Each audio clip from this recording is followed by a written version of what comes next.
Greetings and salutations. Welcome to the Red Flags Only podcast special post-Christmas edition. The place where we dive into things you thought you understood but might have missed the warning signs along the way. I am your host, Dion Royal, and I hope you all had a wonderful holiday. I truly did. But I'm going to tell you who truly didn't. Yep, that's right. Our internet nephew and all-around swell guy, Travis Hunter. Yeah, y'all did my guy dirty. All right, and this shit really ain't even fair. You exposed his girl as a hoe? Maybe. We'll talk about that one a little later on. Y'all went in on his mom's about a Heisman Trophy interview where she was talking about, said something to the effect that he was a mistake and all that. That shit wasn't cool. Y'all shitted on his pops for being in a situation that really wouldn't allow for him to be in attendance like that at the ceremony. And, y'all literally was encouraging the nigga to break the law to be there. And, just really to a degree. I mean, y'all took the shit too fucking far when y'all started harassing the nigga on fucking... The nigga can't even play Xbox. Motherfucker trying to play PlayStation 5 and mind his fucking business and take his mind off a lot of the bullshit that be really going on. And you niggas is harassing him about his bitch on the Xbox. Man, that shit is truly... Like I said, this shit ain't even fair. It's just like y'all being a fucking menace. You know what I mean? This shit ain't even... The necessity of what y'all doing ain't even necessary. You niggas is just tripping right now. But, look, y'all done terrorized and bullied this nigga so much that him and his girl have fucking deleted their social media. And this shit's serious when a young nigga delete their social media and shit. This motherfucker, I'm pretty sure he got an alias page somewhere and shit. But, a nigga can't get active on that page because soon as a motherfucker catch wind that is him, whoo, it's over with. You niggas gonna be right back to doing the shit that y'all do. Now, I really didn't want to rehash this shit or go over all this shit that y'all, because I thought like my last video, which I will leave a link in the description. My last video, I thought like kind of covered this shit, and I tried to do it in a respectful way, in a manner that, you know what I mean, man, a lot of this shit you could Google search, you could find it, you know what I mean, you could look up on the internet and shit. You niggas on like, you tell a motherfucker to do their research now, and I don't have to really do my research because you niggas gonna beat me to it. This nigga already out here with his hater gloves on, ready to type this shit up and figure out how he could take your ass down. But and I thought like really I covered this shit in a way that was respectful to the family. Like I said, everybody that know this guy, you know what I'm saying, in real life actually love him. It's not a really big deal, I guess, for the people that's around him. It kind of is what it is, and I kind of went over that same thing and use my own life as an example. I wasn't I was Travis Hunter before, you know what I'm saying? I wasn't gonna listen. I was gonna do what I wanted to do, but like I say, my family loved me enough to stick with me and, kind of help me through, coming through the other side of that shit. And just rehashing this shit is like, it's really like going for the lowest hanging fruit once again. But not to be outdone, you internet niggas decided y'all was gonna take up the mantle of destruction. Barbarians at the gate. Y'all went after this young man, his family, his baby mama, his daddy. Y'all went after these people in a way that I ain't gonna bullshit. I never saw this shit coming. I knew you niggas could be wild, but I ain't know you niggas was gonna get that active and shit. And then, like I said, to go in on his moms and his pops and shit, you know what I'm saying? You niggas is you niggas is a new level of asshole. You know what I'm saying? It's a special place in hell for you motherfuckers. But I know the young fella was really teething with you niggas on the internet about this shit. So y'all feel like that made him fair game. But I'm gonna go out on a limb and say, I don't think this nigga sought out none of you niggas' advice about nothing. This nigga log on to Xbox and 50 motherfucking thousand niggas got messages, friend requests, you know what I'm saying? Probably even his own people at the hearing this shit for so long started, you know what I'm saying? Doubt start creeping in their mind and they start talking crazy as shit, you know what I'm saying? And to not be able to turn that shit off, not be able to get away from it. You know what I'm saying? You niggas just like, man, y'all thought like y'all was doing him a favor. Y'all thought like I was helping, and you wasn't really. You know what I'm saying? It's not. It's like y'all. He couldn't. His girl couldn't shut up. So y'all took that shit as a sign that it's okay. She free game. We could go after her. But then if just like you, just like anybody else, man, somebody could walk up and call your sister, who is a known notorious fellatory hoe, a hoe to her face, and you will get mad right there and be like, hey, don't disrespect my sister.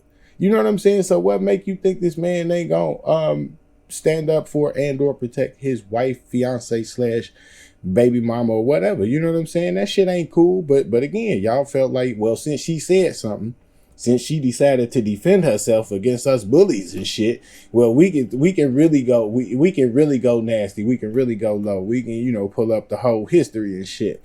And you niggas was really doing this for content. But like I said, for y'all to attack the man parents, both of whom are very active. Let's get this shit straight. Both of them are very active and still a very, very much a big part of his life and his success, man. Y'all saw that, man. Y'all saw that the Heisman Trophy speech, man. If you didn't feel it in your heart how that young man talked about his daddy.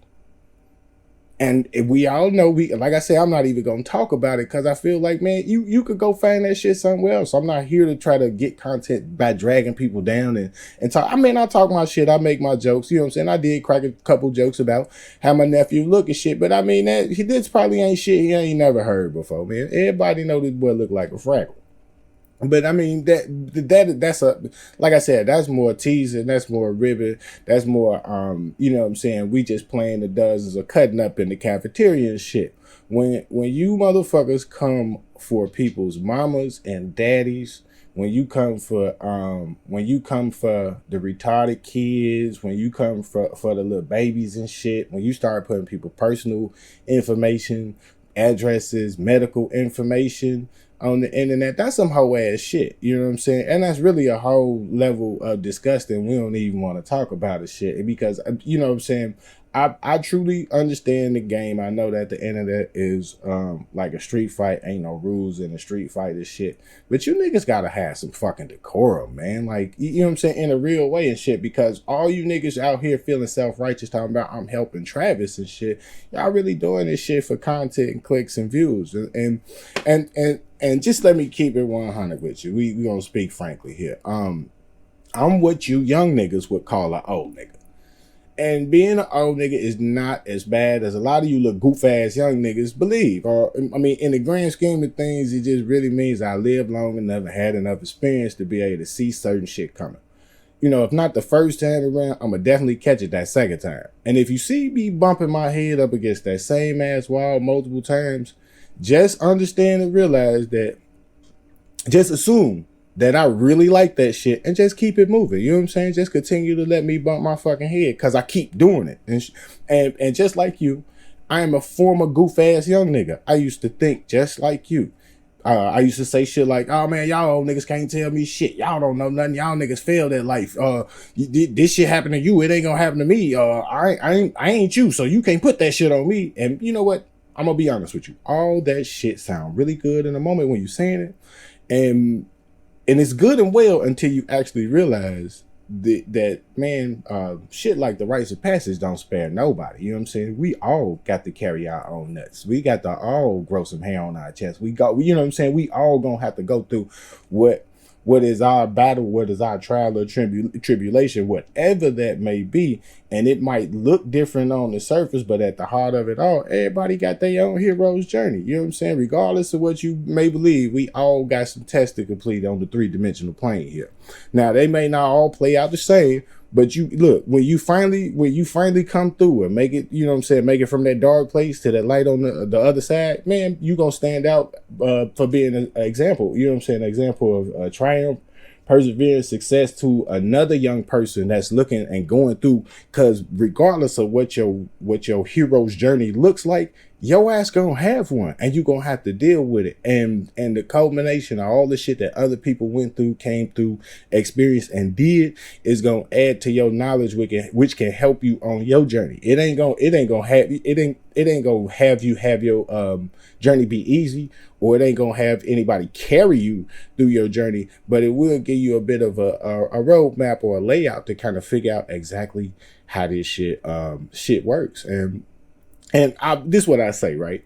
It's two quotes that really come to mind, and please don't ask me who said them shits or where they come from. I just remember them and shit. So Google that shit and let me know when you find out, because I don't remember who the fuck said them. They just stick out in my head. And the first quote is, "I can impress you with my success, but I can impact you more with the stories of my failures." And so what that kind of means to me is that many times we really don't understand the times that we weren't really successful, or the times that we lost or we didn't win, is really the times when we caught the best lessons, and those lessons we were able to use to actually power us through the times where we did win, where we were triumphant or victorious.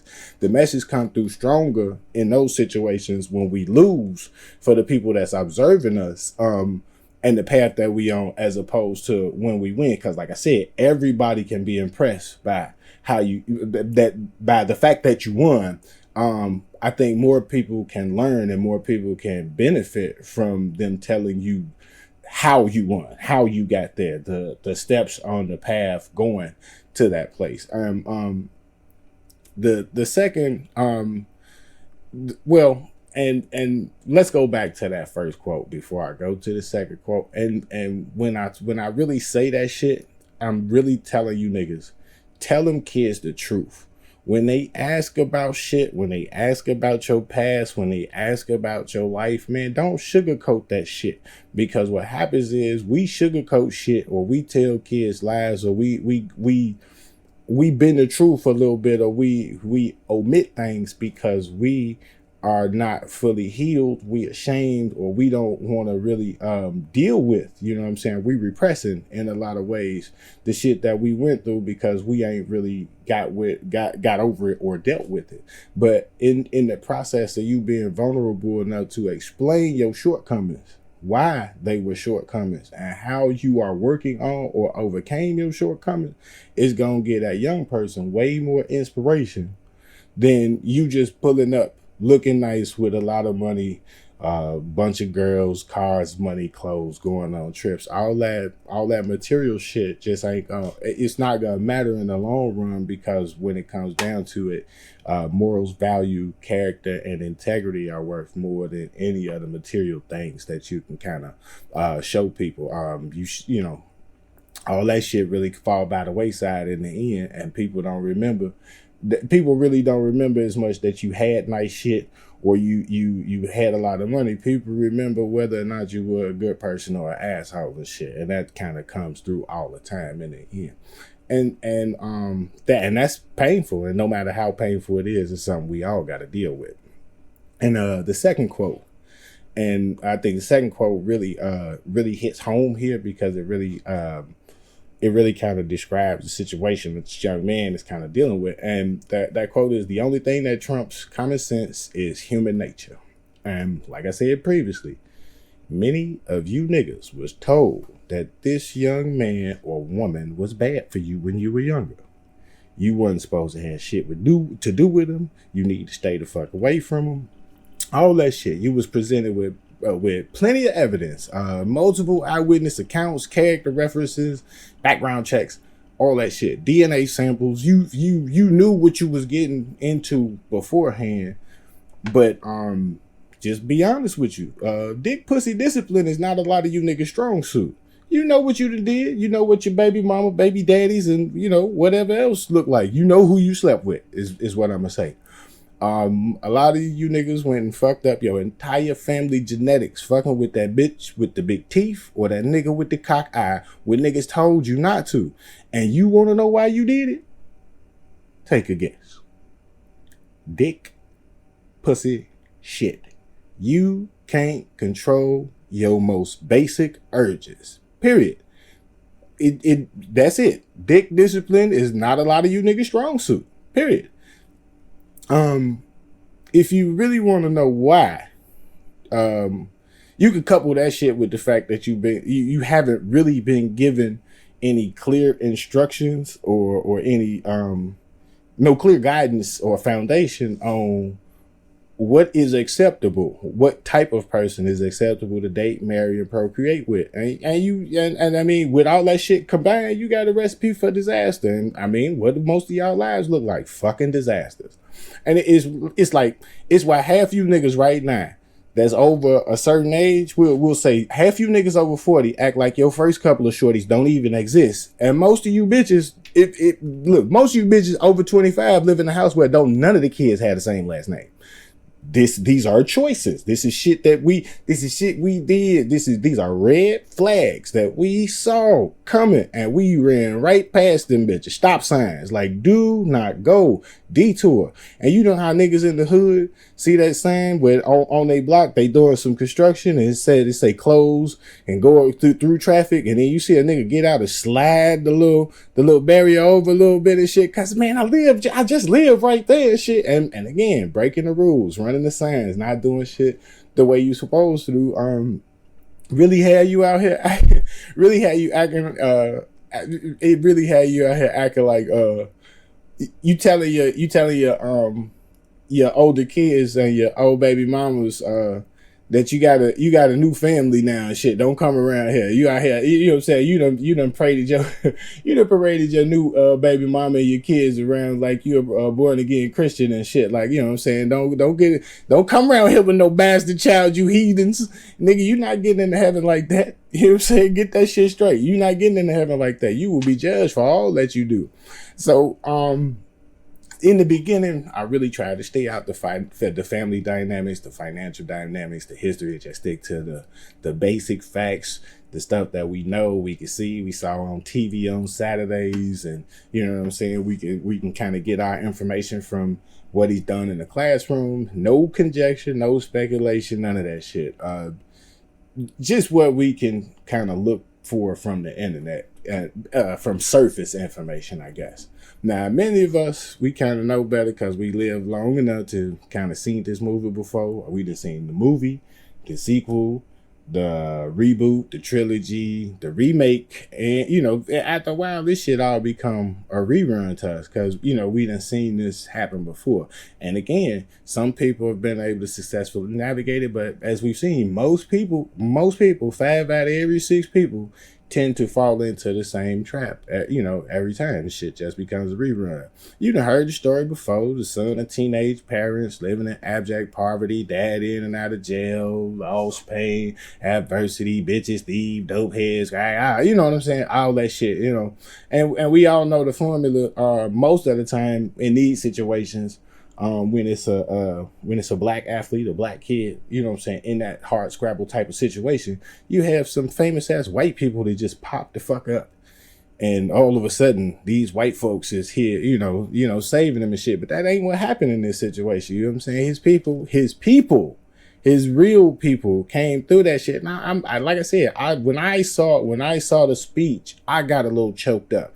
If I had seen his father's reaction while I saw the speech, I probably would have definitely been in tears, because literally that's what the hero's journey is. A motherfucker took his time, did his time, stood on his business, did what he needed to do, and still was there for his son. Not like a lot of motherfuckers. He was still there for his son in a way where his son was able to acknowledge him, that he wanted to be there and couldn't. Now you take that to a situation like my brother Cam Newton.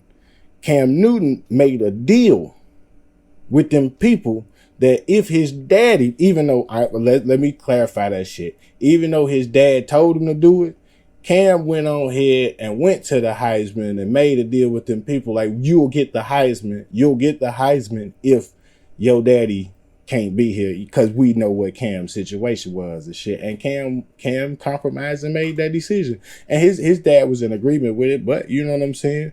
As a man, you stand on your business and shit. You know what I mean? And that's why you don't remember Cam Newton's Heisman speech as much as you'll always remember Travis Hunter and everything that went on around that. You know what I mean? It really was a heartfelt family moment, you know.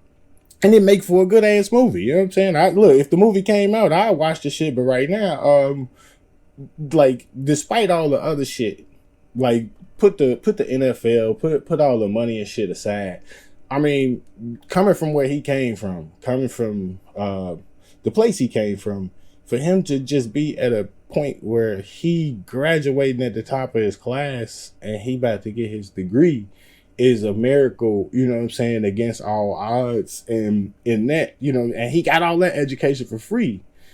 Sacrificed some of his body to do it, but he got that education for free. But like on top of that, you add the cherry and the whipped cream and the sprinkles on it. Man, this man about to hear his life name. He's about to hear his life change in April when he hears his name called in that NFL draft. And with all this shit he done had to deal with his parents and they shit, his wild ass fiance, being on the Colorado Buffaloes and Coach Prime and all, you know, all the media circus that come with him, let alone with just D1 football, you know, in general, the training schedules. And to be honest, shit, he really done did a good job of kind of watching out for the real vultures, at least from the outside. Because, you know, eventually there's some people in small hats that are going to pop up and they are going to first attempt to separate him from his family and support system, and shortly after that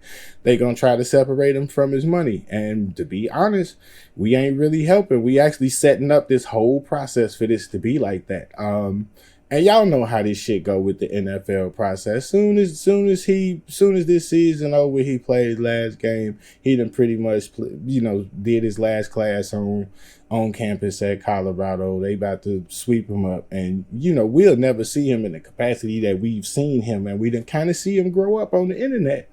We won't see him like that again. And like I said, we setting it all up for them people to come through on the back end and get him for what he got. Cause he, like the way y'all doing it, y'all gonna make sure that he's a broken and defeated man. Period. You know what I mean? You're not gonna stop until y'all get what y'all want. All in the name of, you know, what you want to say on the surface is helping him, but it's really for clicks, likes, views, and all that type of stupid shit.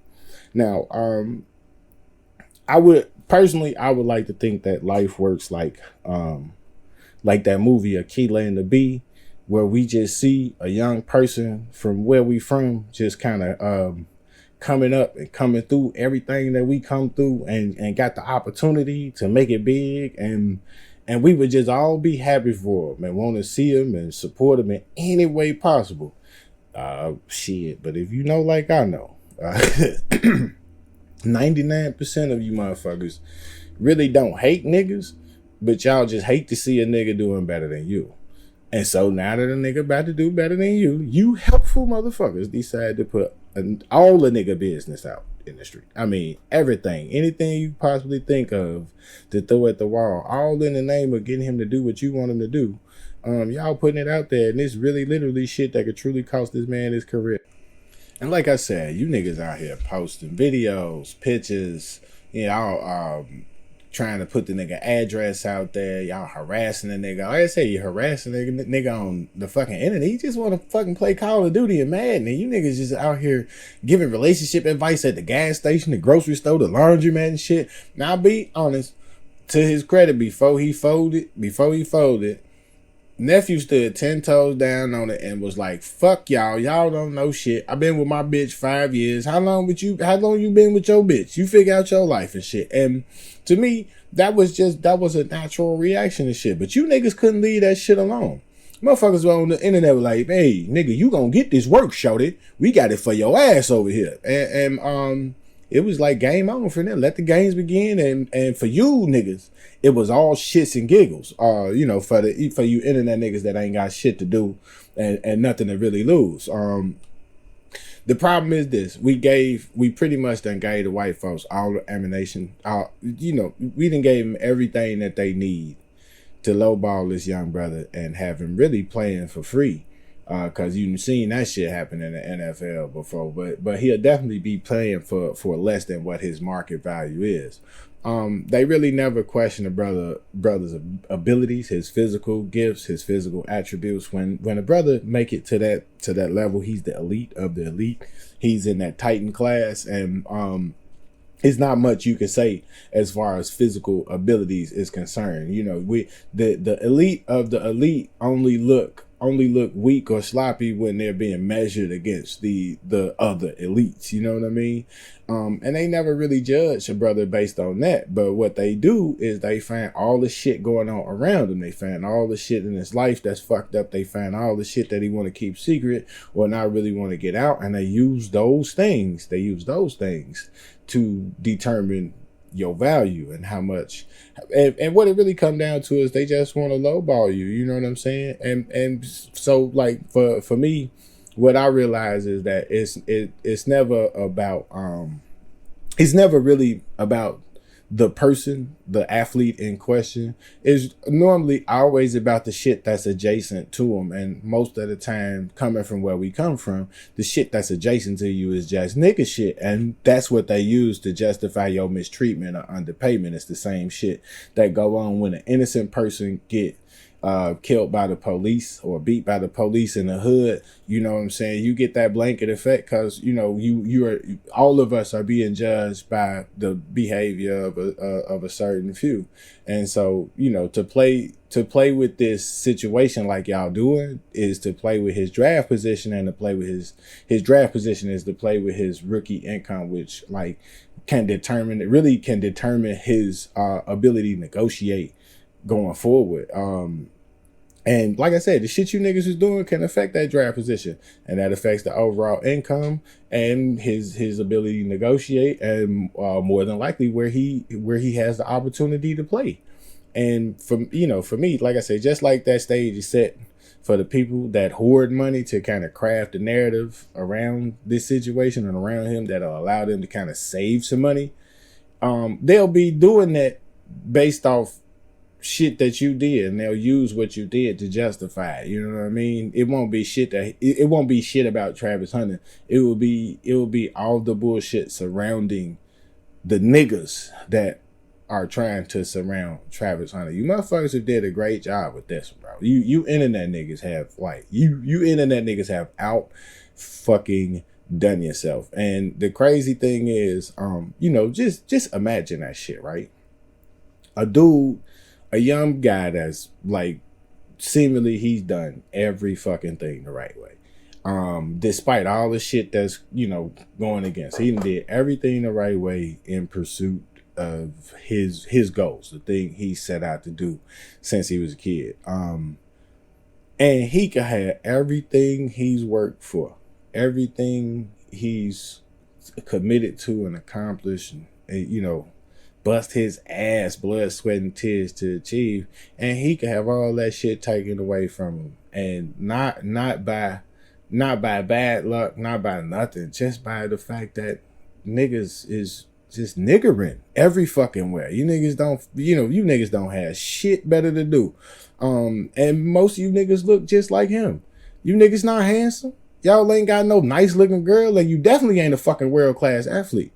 It's a new Popeyes and Dunkin' Donuts that open up in your neighborhood all the time. So you always have somewhere to work. It's gas stations and laundromats, nigga. You'll be able to hustle outside of. You can fuck off to your heart's content and still live in your mama basement. But you know what? That nigga will be deemed a failure if that's where he ended up. And literally, we always do this shit to one another. Sometimes without realizing, but most of the time we do.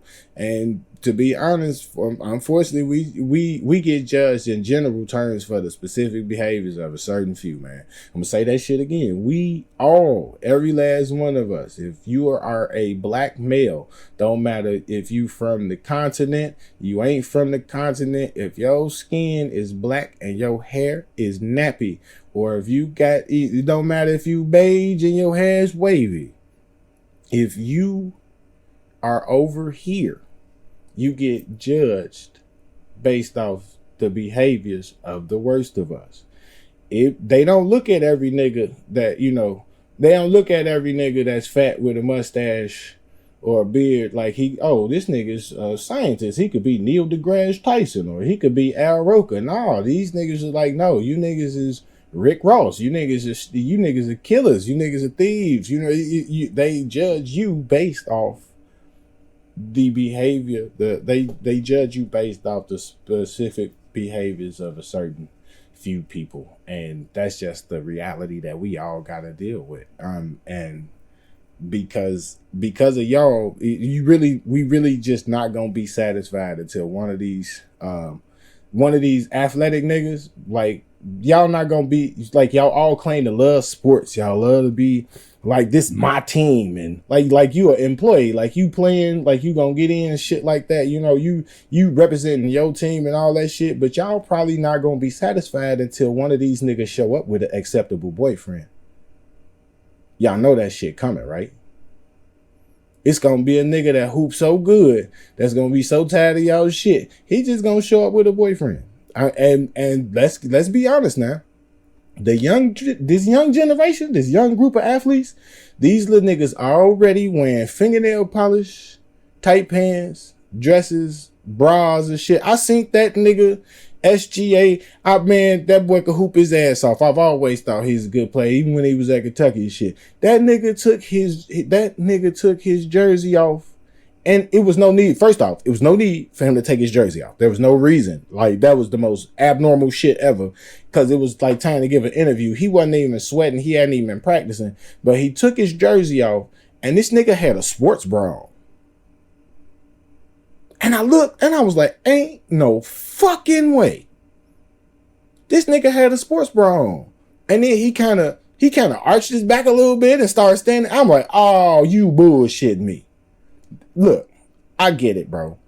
You a fashion dude. You trying to get get into the game. But man, when I seen this nigga have a sports bra on, I'm telling you guys right now, y'all got maybe 5 years tops before one of these niggas show up with an acceptable boyfriend, and these niggas it's gonna be cool for two niggas to be kissing over the Lombardi trophy and shit like that. I'm telling you, but again, it's not them. It's really y'all. And now that we getting to that point, where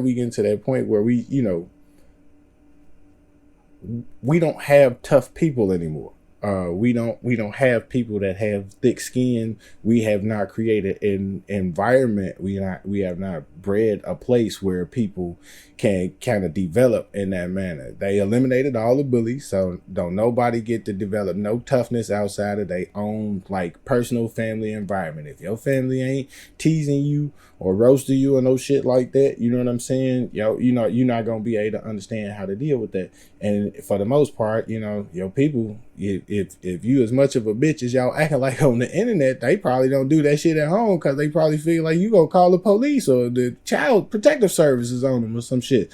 They can't wait till your punk ass get out. Really back to the gist of it though. When we really think about it, man, y'all fuck with the man so much until he had to delete his social media. Y'all know that probably cost him some NIL money too, right? Because social media marketing and branding is a real big part of that NIL paper that them people is forking out. And he is one of the top 5. I think last year he was the number 1 or number 2. But if I'm not mistaken, he's one of the top 5 NIL athletes in college. And like I said, y'all love keeping niggas broke and next to you. Y'all will find a way to come out with some more shit, you know what I'm saying? Because like I said, man, you helping Travis while helping yourself at the same time. But it's really more for all the help in the world, you niggas can't cost this nigga more money. I mean, in a real way. And because of what y'all doing, they are going to find out. They are going to come out with some more pre-draft bullshit that they can put on a nigga to pay him less. They'll find out shit about his bitch that y'all putting out here. They'll find out shit about his bitch and attribute it to him. They'll find out shit about her family and attribute it to him. And be like, we can't pay you this much. Or we can't draft you here. Because again, if you the higher you get drafted in the NFL, because they ain't got that shit worked out like the NBA where you gonna get paid what you get slotted in. The higher you get drafted in the NFL, the more money you can ask for, the more leverage to negotiate that you ask for. And so we could say it like this. Do you guys really understand the amount of money he could have possibly asked for as a two-way player? Think about it. I'm not doing just one job. All these motherfuckers on the team get paid to do one job. They got a nigga that his job is the long snapper, and all he do is every few plays or so, he come out, he bend over, and he shoot a football out his ass, and then he run back up. He don't do nothing else. He shoot that football out his ass, he touch a couple of motherfuckers, and then he on about his business, and that's just his fucking job. Everybody is a specialist in the NFL. They pay punt returners a little bit more because they return punts, and generally, when you have multiple jobs or multiple talents, you generally get paid, or at least get to ask or negotiate to get a little bit more money than the average person, because you could do a little bit more than the average person. And based off of, and think about this, the kid that had a sparkling career, sparkling record off the field and in the classroom, and that definitely would have put him in a better position to at least ask. He probably gonna have to take what them people give him now, though, in a real way, because you guys have basically taken away all this. We gotta agree that because I don't want to put myself in it with y'all, but here I am talking about the shit again. In a way, we gotta agree that he got less leverage now than he had 3 weeks ago. If we gonna just be honest with ourselves, and it's okay. So I feel like the way y'all doing shit, if his girl wasn't a hoe, she probably gonna have to start selling coochie for real, once y'all destroy this man's career, because that's what y'all on the road to doing. I mean, y'all definitely cost this man a couple dollars and shit, and hopefully he got a smart team around him that can kind of help him navigate through this whole thing. And so, okay, now we get to this part, right? Because I just said it and I wasn't really trying to say it. Okay, his girl is a hoe, allegedly. Big fucking deal. So is yours. Some of your wives, your sisters, your mammies, and your grannies is too, nigga. Niggas get caught up with hoes all the time. Everybody love hoes, though. Niggas particularly love nasty hoes. Don't get it wrong. Most hoes are fun to be around, and the coochie is easy and plentiful. But see, the difference between him and you is that he stands to lose millions, and you and your hoes probably gonna lose your food stamps or your Section 8 at the most. Spend a night in jail. But that's about it. And to be honest, if this is about debaucherous and or fellatory women, then we have to admit that we've all seen that type of lady in action. Some of us have close family personal experiences.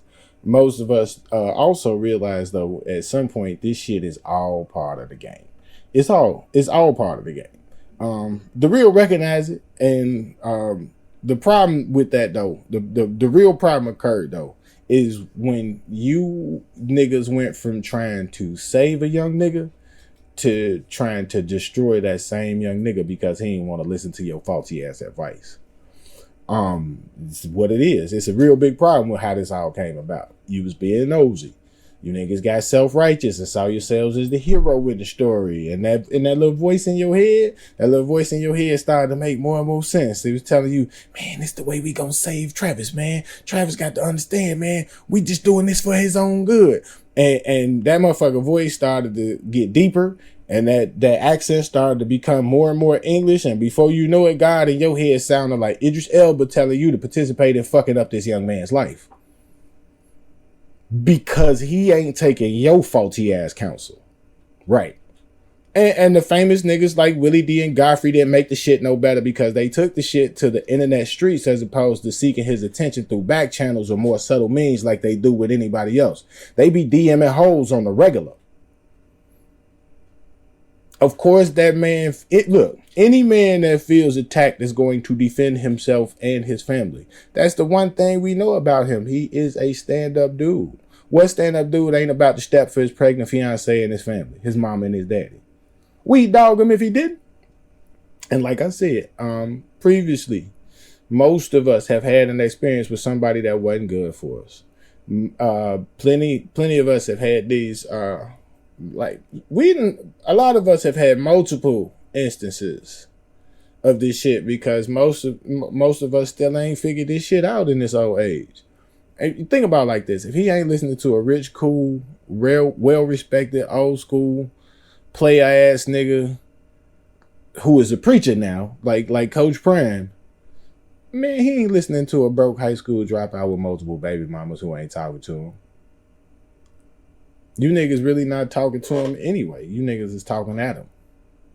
Now start off telling niggas the truth about how fucked up you are and how you lied and you couldn't be honest with nobody and show no integrity or reliability and basically fucked over everybody that ever believed in you. Yeah, tell that shit. Yeah, start there. Start in the beginning with that shit.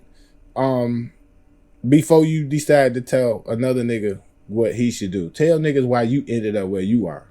And see, that's the critical lesson we need to start with. You think about it like this. Them hoes fucked this nigga Coach Prime up so bad. He gave his life to the Lord, family. He is a whole preacher right now and shit. And again, if a man of God who you see every day and look up to as a mentor, a father figure, a dude that filled the void when your own people, you know what I'm saying, couldn't do that, man, what the fuck make you think he gonna listen to you? I mean, just in a real way. But I guess I could close with this, because see, this is what I know about us and them. It's a real big difference between how we, and I'm talking about niggas, black folks, knuckle dragging niggas, how we handle our business and how mainstream white America handle theirs. Now, I would never put them folks in any righteous or benevolent category because in the end, to be honest, I believe they're going to be the biggest beneficiaries of your foolishness on the internet when all this shit clears up. But I think we can all feel that when all else fails with white folks, even if they can't come together on the money, they definitely present a united front on whiteness, period. Everything you hear from this point is allegedly, but this really ain't hard to go to Google, search it, and find out what I'm talking about. Allegedly, I want to tell you guys the story about a family. I want you to meet the Filipowski family from New York. From the outside looking in, they look to be an average middle-class white family, married early, couple kids, a dog, living good. And they have a son, Kyle, who turned out to be a pretty budding athlete. This young man was really good. He was actually good enough and smart enough to earn a scholarship at Duke University.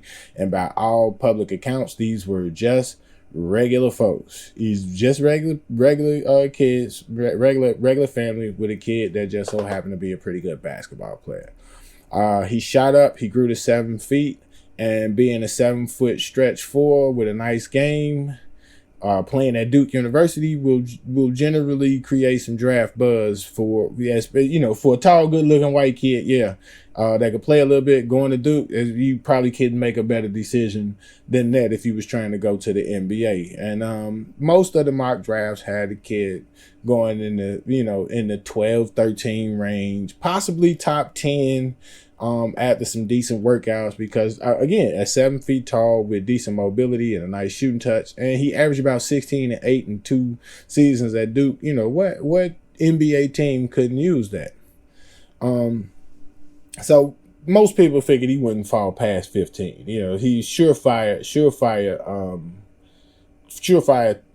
top player in college, honorable mention, All-American, All-Conference. He did all everything's at Duke, and he had the pedigree as the tall white kid who could play that normally gets selected from there. So nobody expected him to fall past number 15. And so draft night came, and the usual pomp of circumstances, going on. Everybody up there with their little weird ass suits, and generally, as everything gets started, you usually got an idea of where most guys is going, unless it's a trade or something really strange happens, out the blue. So as the picks, they start calling the picks. They show you when they start calling the picks, they show you at the bottom of the screen, they show you the next three top available players. You know what I'm saying? And as those players get pulled off, they put another player that's in their rankings. They put the next best player up there. So everything is pretty much going according to plan. This ain't no really weird draft. There's a lot of buzz around. The 55th pick in this draft. We'll get to that a little later. But it's really a little bit of buzz. But, everything going according to plan. And somewhere around the 9th or 10th pick, Kyle Filipowski's name comes up as one of the top 3 available players. And so as the night gets longer, Kyle's name stays at the bottom of that screen in that top 3 available players. Past number 10, past number 15, where he was projected to fall, past number 20. And then right about pick number 24, then people started to talk about the situation on TV because it was obvious that this was not going according to the plans, and the fans were starting to talk. Had to realize that Kyle was one of 2 players that was invited to the green room, but did not get drafted in the first round. And as he was falling and slipping closer and closer to that edge, people started to started to ask questions, because it's very weird that a kid that it was obvious that he was talented, he was that good. What's going on? And it's normally something like a medical issue or something like that. And so there were 2 players that were invited. And normally, if you're invited to New York or wherever they're holding the draft, if you're invited, it's almost as if you have had a guarantee. They've told your agent, they've told your people, hey, we're going to select you here. So you don't waste the ticket money. You don't create a spectacle of you crying in the back and shit like that. Because generally the people that get selected in the first round are normally invited, and they sit in the green room. So people are asking, and things are going on, and then people started talking. The commentators started reporting on anonymous sources close to the family leaking that there was some concerns about the age of Kyle's fiance at the time, who was allegedly 25 years old. And so Kyle declares for the draft. They do their background on him. They find out he clean, but it's some questions because he's 20 years old. His girlfriend 25. Man, no big deal. To me, that age difference ain't big. It's a little strange because normally, older women older women in that age range generally don't, jump on younger guys because they normally not even in the same place. But I mean, ain't no big deal with me. I ain't see nothing wrong with it. At least if the parents ain't see nothing, some folks found it odd, but it really wasn't a big deal to me. But simultaneously, a report was being released at the same time on the internet and via social media accounts that this situation is way more serious than anyone believes, and the fiance in question was not allegedly 25, but allegedly 28 years old. And this created quite the mess, the buzz, the stir on social media, and problems for the NBA, the NBA machine that, they run they events like a well-oiled machine. They say, we out of here by 9, shit's getting folded up at 8:55, that type of thing. So, to say that things was going off script was kind of an understatement. And not only did it come out that she was allegedly 28, but the internet crackers, they went straight to work and found out that Kyle's fiance was not only 28, but was also his babysitter growing up. And then everybody just fell out at that part, and then they also found out that this information was not being leaked by necessarily some unreliable sources. Information was being leaked by a close family member who had real knowledge of the situation. So So, as it's all coming out, what I saw is that there was a major effort on these people's part to cover up or keep that thing quiet as long as they could, as to not affect that young man's ability to make a living and earn money at the highest place possible. I'm just be honest with you. The uncle put the information out, and it was so sensitive that there was pretty much the information was so sensitive that there was a major coordinated effort between the staff at Duke, the agent, the parents, management, the coaching staff, everybody, to kind of guarantee that this had as little chance to negatively affect the young man's ability to get drafted, make a living, so on and so forth. And like I said, the reporters on site, they tried to soft shoe it as much as possible when it was necessary, when it was absolutely necessary to speak on the situation. Because after a while, they just stopped shooing it and shit. Because, like I say, even the cameraman was like, hey, this nigga could play. You know what I'm saying? Why he still sitting here? So, once it was necessary, they talked about it. And it really was a lot to talk about at the time, because one of the top players in the draft fell to the second round. He was picked 32nd. And in that process, he lost about 15, 17-ish million. And also he lost the breathing room that a guaranteed deal in the NBA affords you. That means now he got to work even harder. He also got to play in Utah, and that just sucks all the way around. Because the information about your fiance really came from a family member, like, who, again, like I said, was trying to be helpful. He was just looking out for his nephew, right? And then in the process, ended up costing his family, his people, life-changing money. And he said it was because old girl was seemingly in it for the come up, and allegedly, the plan was to have him locked down by the time he left Duke, and it worked. The issue I think everybody overlooked in that situation is that we find R. Kelly and we deal with R. Kelly accordingly. What's the protocol for dealing with Arkesha? Now, we can't act like them type of people don't exist. Let's be honest now. But this ain't about that as much as it's about how white folks really coalesced around whiteness and made sure that they could hold off on that information damaging that kid's career as long as they could. And he made it all the way up until draft day, right before he was supposed to be picked, before they actually gave up the goods. And even then, we just looked at it and we just saw Arkesha get away with marrying her victim and getting to live the lavish life of an NBA wife, because the shit was only in the news for that day. And not even because we was worried about it. What we was really worried about was how an alleged billionaire was forced to make his son perform for them people as opposed to owning the next expansion team. You know what I'm saying? We missed the Arkesha thing, and it went down in that same draft. LeBron got Bronny drafted, and that's all anybody was talking about. But the whole time, Arkesha was doing what she do to the young white boy, and in the end, like I said, it cost him money. It didn't keep him out. It didn't keep him out of the game, but it definitely cost him $15 to $17 million. And that's just based on the way that the NBA draft scale works. Now, we put that up against Travis Hunter, who has way more talent, is worth a whole lot more money, and is probably way more valuable to an NFL team right now than Kyle is to the Utah Jazz. But the fact remains that there is empirical evidence that shows us that these people will find any way they can to acquire your services for less than you feel that they're worth.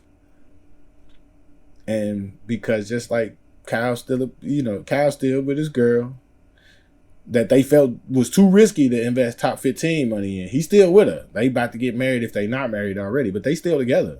But he was too risky to invest top 15 money. Think about if they'll give a shit about whether or not Travis Hunter is worth what he say he is, as opposed to what they want him to be worth. And do you think them people care? Do you think it matter who he's fucking as to how they gonna pay him? No, it really don't in the grand scheme of things. They gonna find a way to lowball him now. he gonna continue to fuck who he wanna fuck. And it might be old girl. He might still be with her.